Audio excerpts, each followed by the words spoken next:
the Know Your Gear podcast. Hey, I have a pickup selector that cuts out. Do I have to use Deoxit, or can I just use standard contact cleaner spray that has no lubricant in it? I mean, you could use a contact cleaner spray that doesn't have lubricant in it. It's fine. That's not really the issue. And with the problem with your selector switch, so you said you have a pickup selector switch. So let's talk about this. First, you didn't say if it was a blade or if it was just a regular toggle switch. So let's start with this. The toggle switch, just cleaning out the switch is important because I have videos showing this, that basically there's usually a nylon ball, plastic ball, and it pushes the two pieces of metal apart so that they don't make connections anymore. So you don't really need to lubricate that. That's not, in fact, lubrication can actually make that sometimes worse because the little ball slips off, and that makes sense if you saw the video. So that's a 3-way switch, not a big deal. The 5-way switches, the problem you have is one's a PC board based switch and one's like a mechanical switch, is like how I like to explain it. So cleaning the PC board switches doesn't always work because, again, one of the things that happens in there, they get bent up because they're really soft. The metal's all soft. Everything's easy to bend. It's plastic, a lot of stuff in there. So what I would suggest sometimes, and I mean this, you got to be very delicate when you're dealing with a 5-way switch and you're having issues with it cutting out. Before you clean it, just wiggle it side to side ever so gently to see if that fixes it. And that'll tell you that something's making contact that wasn't making contact. And then that's not a clean issue. That's you've bent it. It's been damaged. But you can use contact cleaner. I would use for years just contact cleaner I bought at AutoZone because it was way cheaper than Deoxit, and Deoxit just wasn't. The main reason, and I've said this before, main reason I use like StuMac tools or Deoxit or higher end tools, more expensive stuff, is because majority of my work on guitars is for customers, and so I'm not trying to find the least expensive solution for a customer. I'm trying to give them premium service so they pay me well. So you absolutely, if you're doing the work for yourself on your own stuff, please fill the way. And he says it's a 3-way switch. So 3-way. So again, is it a blade switch or is it a toggle switch? So either way, yeah, you can shoot some contact cleaner in there. It's not going to hurt anything at all. Telly says, hey, contact cleaner is not plastic safe. Be careful. Sometimes it's not. So, sometimes that's why it depends. When we talk about switches in particular, there's different components that are in them. So you can imagine, like, for instance, the 3-way switch, which I don't have one here. Sometimes I do, but I don't have one here. I've noticed that sometimes the manufacturer uses, like I said, a nylon material. So it's nylon, like a plastic nylon that's really durable and takes a beating. And then sometimes they use a cheap plastic, and you can just tell. So it depends. Again, it depends. And then Average Joe says, Deoxit Green is good for most things. I use Deoxit Green as well too. I've never had any problems with Deoxit, so you know. I've never used Deoxit on anything and went, crap, or had an adverse problem later. Now, keep in mind, I don't work on amps. I only work on guitars, all guitar related. I've never damaged any guitar with Deoxit ever. There are a bunch of things that have never happened to me. 20 years working on guitars and basses, never damaged anything with Deoxit, never damaged anything with steel wool. Like, there's a lot of people that that will tell you on the internet, like the comment section, they're cautioning you about certain things. They've probably had a bad experience. I always try to point this out. I'm not more correct or more right than anyone who's giving information on the internet. That's not what I'm trying to say. My way is that, like, listen to me, I'm smart and you're not smart. But I will tell you to caution yourself, all of you, and we all should be like this, that when an answer is given, like I give an answer, it's usually based on like 50 things. Like, for instance, let's say you said, hey, Phil, you ever had a cold solder joint from this experience? And I go, well, I've done 1,000 and I never had that problem. Somebody goes, well, I did it and I had a problem. I'm like, well, how many times did you do it? One time? Well, what if I said I had the problem 1 in 1,000? Is that something I should caution you about? So that's what I'm saying. A lot of times when I'm talking about stuff, if you notice, I reframe if I haven't done a lot, but a lot of times I've done so many things for so many of those things so many times, especially the habitual like setups, electronics work. A lot of the problems people talk about, yeah, it's possible, but it's just not common. It's just not. It's just, you're not going to see it on, if you do it once or twice, it's not going to be a problem. So, I think it's Radhe if I'm just phonetically doing it. Says, any recommendations on how to measure string gauge? Yeah, I use my calipers. I tried a caliper in the past, but it was not accurate. Yeah, it is. So it'll be accurate enough. You'll be able to. So how you measure string gauge with your caliper if you're having issues is, first of all, you're gonna have to do some guesstimates. Okay, so it's going to be pretty accurate. But what I would do is sometimes, like, let's say I caliper the high E string and it says 9. I go, okay, it's a 9, but I don't believe that yet. Then what I immediately do is I caliper the low E and it goes 46. The odds of it being 9 to 46, which is a hybrid set, are very rare. Okay, so more common to come across a 10 to 46 than a 9 to 46 set of strings. So I don't assume then that it is 10 to 46. I just go, okay, from that 9 to 46, I'm assuming it might be a 10 gauge set. And then what you do is you hit them all, and you really just need the caliper to go, oh, okay, the next one, the B string's a 13, right? Well, if that's a 13, it's probably 10, 13, 17, 26, 32, 46, or 36, 46, something like that. So you can do it even if you're getting a little bit of variance. You just want to what do you call it? Just do all the strings and then just kind of figure it out from there. That's the best way to do it. There is a chance, for instance, that they use some random strings, but you're not going to put those strings back on anyways. So you're going to, and what I'm trying to do when I'm trying to figure out what strings are on a guitar is trying to figure out what strings I'm replacing with. So if they were using 10 to 46, I want to go 10 to 46. If they're 9 to 42s, I want to go 9 to 42. Good music is good, says my latest strings are 9.5 to 45, and it's such a great compromise between 9s and 10s. So same thing, right? That's great for your personal taste, but like I said, in most cases, if you're just trying to figure out what strings are on there, like I said, just do all the strings, and then from what you read on all the strings, it'll kind of tell you the story. That's the best way to put it. And the caliper is actually accurate. It's just your hand's not. It's not, your hand moves. I was watching a friend of mine the other day, and they were cocking the caliper a little bit. I'm like, no, it's very important to keep your caliper specifically straight when you're doing this, because if you turn it just even so much, you'll get the measurement will be off.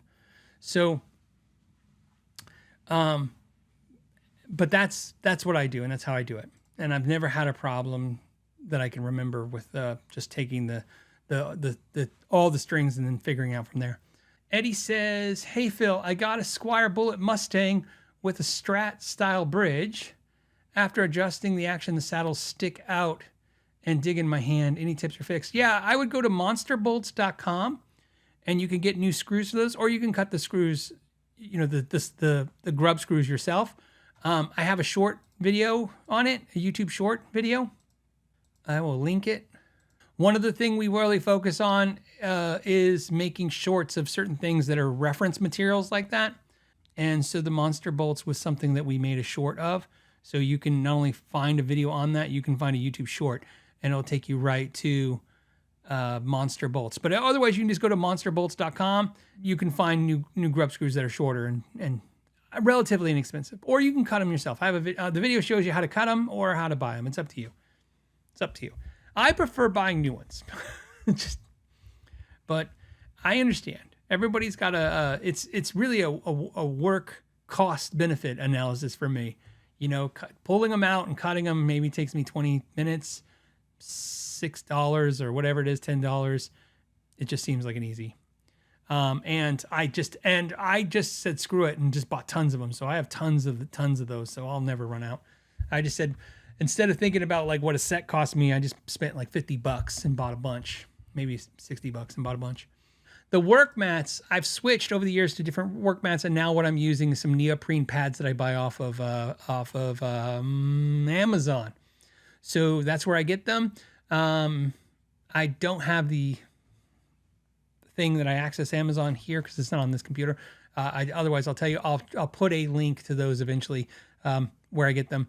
But they're just big giant. They're actually gaming pads for video gamers, and the reason I like them is for this. One, they're relatively inexpensive. Two, which is important because I actually damage pads a lot. It happens a lot. You work on guitars and, something happens and I just want to clean a new pad. I don't throw them away or anything. I kind of stage them. In other words, like once they're, a little shoddy, I use them for more aggressive work.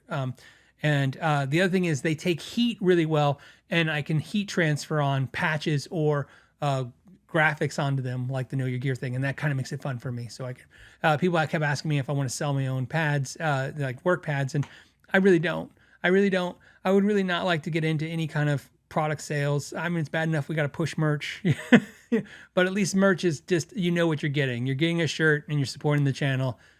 I don't have to hear like, the more you get into product, the more you're going to be involved with turning your viewer into a customer. And it's just not something I'm eager to do if I can avoid it. So I like everything to be around, revolved around the channel and not isolated from the channel. I guess that makes sense. I don't know. Antique Rocker wants to know how good do I think musical education is now versus back in the day? And I think it's better now. I think education period is better now. I can't imagine, and I'm going to be really reserved on this because I'm trying to say it correctly.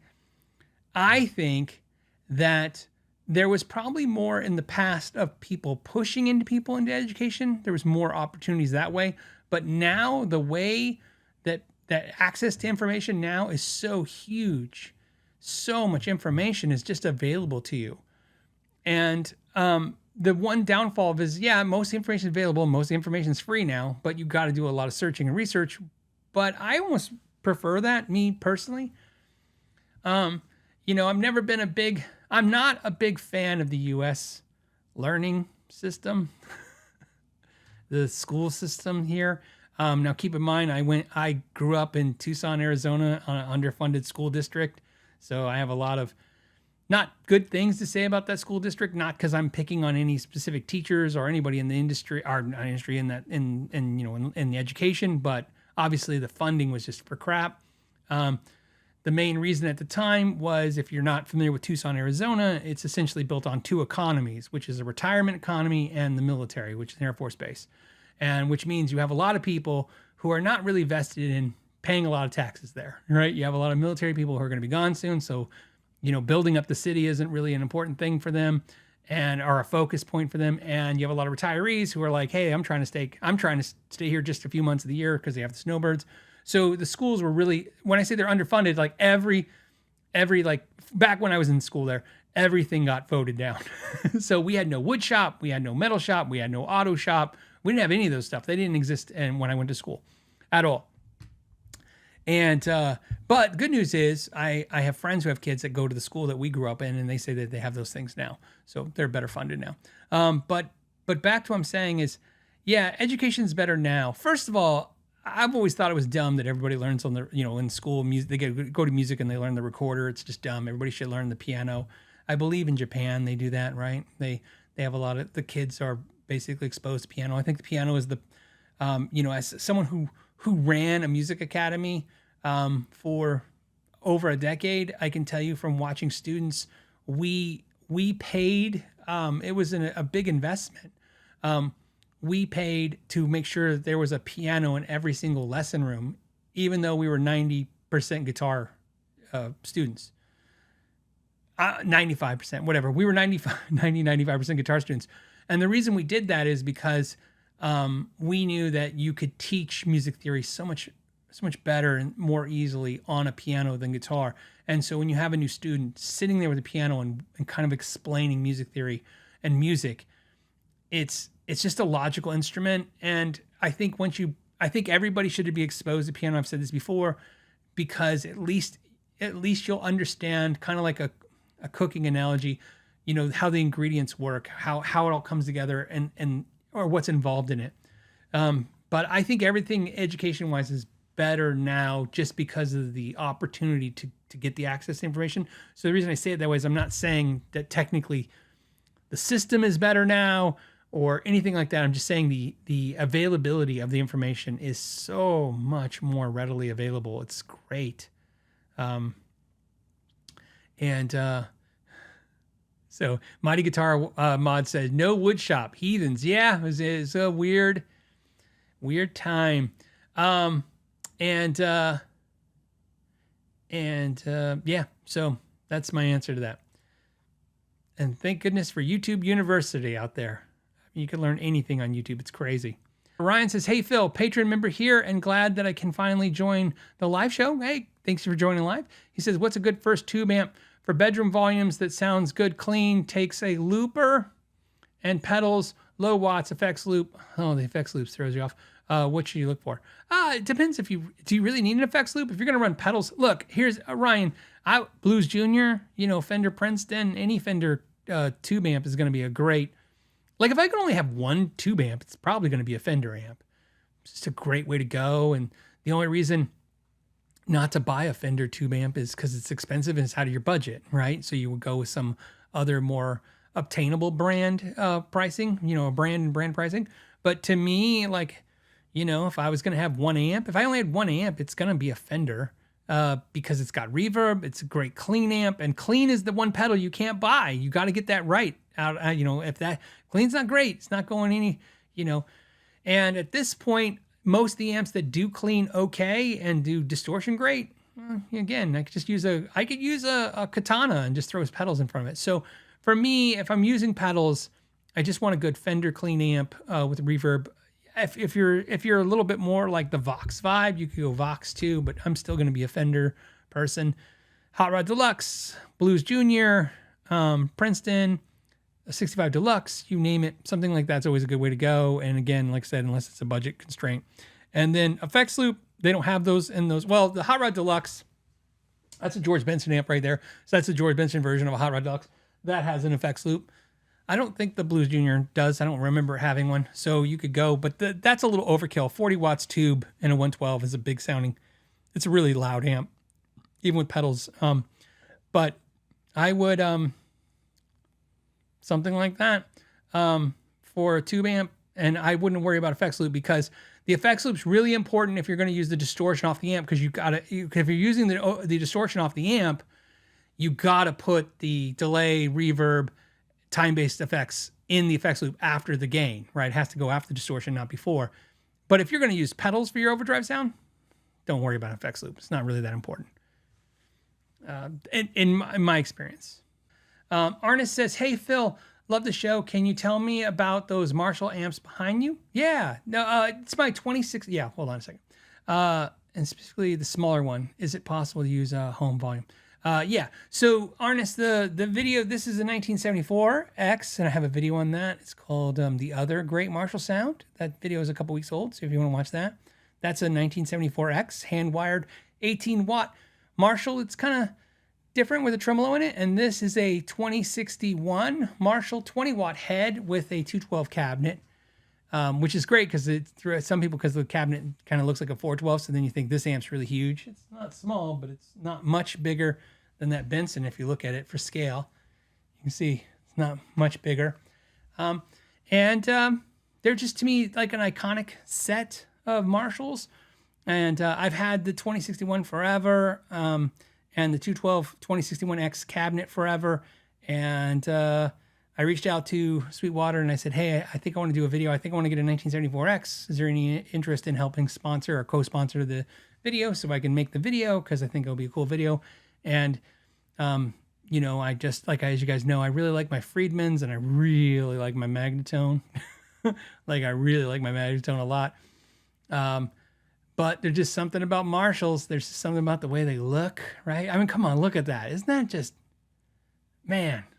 I have to admit, I usually don't stage the room for you guys. I don't really but today was a little bit like a Jazzmaster, a Les Paul, the ES39, a 60 Strat, the Marshalls. I just thought that, I just thought that looked great. There's just something, I don't know. Like I said, romance. I love it. Just looking at it. Steve-O says, hey, Phil, do you have a birth year guitar? Mine is a 1977. They ain't coming in cheap, man. Especially, I still can't play jack crap. LOL. I don't have a birth year guitar. And I don't really have a desire for one. And I don't know why. I told you guys, like, it's just not something that's not, my big thing was the Steve Vai universe. And I think the reason is, and I said this before, the Steve Vai universe, it's not about the album. It's not about Steve Vai. It's about when I walked in the music store for the first time. I just started playing guitar. I was just getting into it. You know, it's like, you know, imagine if you're at the beginning of your guitar journey, or if you've been doing it a long time like me, everything is new and everything's exciting. And you have moments where you hear a solo for the first time. You're like, wow, that's great. Or see a band or see a guitar. And there's all these first moments. And to me, when I went into the music store and I saw the Steve Vai universe, I remember, like, I'd never seen a 7-string before, because no one really had seen one, you know, but especially like in person, or you just never saw it. And it would be probably different if I'd been playing for 10 years or 5 years and I could actually play. At that point, I was still trying to hold down just basic chords and basic playing for the most part. And to see this, I was like, I can't even figure out 6. Some guys playing 7. This is crazy. Like, to me, it was just crazy. And it really stuck with me as like this iconic thing of being like, you know, the one better guitar, kind of like it's kind of like the 7-string to me was kind of like the Spinal Tap of guitars. Oh, well, you have 6 strings? Well, this is one more string. This is 7. And I just thought the guitar looked cool. And so that was kind of my holy grail to get. And as you guys know, my wife bought that for me last year for my anniversary. And I'll tell you what I learned from that. It's a beautiful work of art is what it is. It's a work of art, and it's a cool guitar. And I don't regret it, but I don't think I was missing anything, if that makes any sense. So if you like this clip and you'd like to watch another one, you can click right here. And if you want to see the entire episode of the podcast, you can click right there. As always, thank you for your time and know your gear.